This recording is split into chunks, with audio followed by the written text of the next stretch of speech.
విష్ణు గారు మరి అఘోరి వర్షిణి కంటే ముందు కూడా ఇంకెవరైనా అమ్మాయిలతో టచ్ లో ఉందా అంటే మీరు గతంలో కూడా చెప్పారు హైదరాబాద్ లో కొంతమంది అమ్మాయిలు రూమ్ లో పెట్టిందంటూ కూడా చెప్పుకొచ్చారు.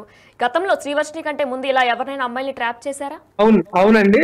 మంచిర్యాలలో ఒక విషయం జరిగిందండి. కర్నూలు నుంచి ఒక అమ్మాయిని తీసుకొస్తే అదే మంచిర్యాలలో చాలా బాగా కొట్టేశారంట. అసలు చెట్టు కట్టి రక్తం వచ్చేలా కొడితే పారిపోయిందంట. అప్పుడు తర్వాత మూడు సంవత్సరాల పాటు కనపడలే, మళ్ళీ ఈ సంవత్సరం నుంచే కనపడుతుంది. అవన్నీ కూడా 15 రోజుల్లో బయటపడ్డాయండి మాకు కూడా ఇవన్నీ. ఈవెన్ రీసెంట్ గా మీకు శంకర్పల్లిలో కూడా కేసు అయింది చూసారా? మీకు ఫిబ్రవరిలో ఒక అమ్మాయి దగ్గర 10 లక్షల రూపాయలు తీసుకొని ఆ పూజ చేస్తా ఈ పూజ చేస్తా అని చెప్పి తీసుకెళ్లి ఉజ్జయిన్లో ఫామ్ హౌస్ బుక్ చేసి ఆమె డైరెక్టర్, ఆవిడ producer, I don't know, producer అనుకుంటా. ఆవిడ ఎంత ఇబ్బంది పెట్టిందో ఆవిడ నాకు తెలుసు. అమ్మ అమ్మ అని చెప్పి రోజు ఈవిడ ఫోన్ ఎత్తితే గానీ ఆవిడ అన్నం తినేది కదా ఆవిడ. అలాంటి ఆవిడ ఈ రోజు కేసు పెట్టింది ఆవిడ మీద. విష్ణు గారు మరి మీరు చెప్పినట్టే వర్షిణి కూడా ఇలానే మాట్లాడింది. ఒక రికార్డింగ్ బయటకి ఏదైతే వచ్చిందో అందులో వర్షిణి కూడా ఇలానే మాట్లాడింది, నువ్వు కనిపించు, నువ్వు రా అనుకొని. ఇప్పుడు మీరు కూడా చెప్తున్నారు ఎవరో ఒక అమ్మాయి అన్నం తినలేకపోతున్నాను నువ్వు రా అంటూ కూడా చెప్పుకొస్తా. అంటే ఇంతలాగా మౌంట్ చేయడానికి ఏంటి రీజన్? అంటే డబ్బుల కోసమా లేకపోతే ఇంక దేనికోసం అఘోరి ఇంతమంది అమ్మాయిలు ఇలా వశపరుచుకుంటుంటది? ఇదన్లో పురాతన ఆయుర్వేద శాస్త్రం అండి 2 రకాలుగా విభజించబడిందండి. ఒకటి మంచి కోసం అయితే, ఒకటి చెడు కోసం. ఆ చెడు ఏంటంటే అమ్మాయిలను అబ్బాయిలను వశపరచు కోసం వాడతారు. ఈ అమ్మాయిలను అబ్బాయిలే కాకుండా అమ్మాయిలు కూడా వశపరచుకోవచ్చండి ఇలాంటి వాటితోని. అమ్మాయిల్ని మన ట్రాన్స్జెండర్స్ కూడా అలా యూజ్ చేస్తారు, కానీ ట్రాన్స్జెండర్స్ యూజ్ చేయరు ఇట్లాంటివి.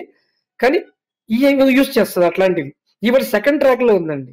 ఈవిడ ప్రజలను ఎప్పుడు కూడా మంచి ట్రాక్ లోకి తీసుకెళ్లాలని కానీ, ఎక్కడన్నా ఒక మంచి పని చేసిందో చెప్పండి. ఆడపిల్లలను సంరక్షిస్తున్నానని చెప్పింది. ఆడపిల్లలను ఎత్తుకెళ్ళిపోయిన కేసులు ఇప్పటికీ 6-7 పోలీసుల దగ్గర ఉన్నాయి. మంగళగిరి పోలీసుల దగ్గర ఒక సమాచారం ఉంది, ఆవిడ అమ్మాయిని తీసుకెళ్లి కుకట్పల్లిలో ఎక్కడ ఒక ఇంట్లో పెట్టింది అని. అక్కడ మీ అమ్మాయి కూడా ఉంది, మేమేం చేయలేకపోతున్నాము, మీకు కావాలంటే లొకేషన్ ఇస్తామని వెళ్ళండి అన్నారు. వెళ్ళేటప్పటికి అక్కడ ఎవరు కనిపించలే మాకు. అమ్మాయిని తీసుకుని వెళ్ళి అఘోరి అంటే ఇంతమంది అమ్మాయిలు తీసుకుని వెళ్తుంది కదా, అసలు ఏం చేస్తుంది మేడం? మాకు వచ్చిన సమాచారం మేరకైతే మంచిర్యాల నుంచి వచ్చిన ఒక పెద్ద ఆయన చెప్పిన సమాచారం ఏంటంటే, మీరు ఆ అమ్మాయిని తొందరగా తెచ్చుకోండి, లేని పరిస్థితుల్లో ఆ అమ్మాయి మీకు 3 months 6 months 1 year తర్వాత అమ్మాయి మీకు కనపడదు. ఏ ఆకాడాలోకి వెళ్ళినా కనపడదు, ఏ గురువు కాళ్ళు పట్టుకున్నా కనపడదు, తొందరగా వెళ్ళి తెచ్చుకోండి. అప్పుడే వాళ్ళ అమ్మగారు కూడా సీరియస్ అయ్యారండి. వాళ్ళ అమ్మ నాన్న కూడా సీరియస్ అయిపోయి, వాళ్ళ నాన్నగారు రీసెంట్ గా యాక్సిడెంట్ కూడా అయిందండి.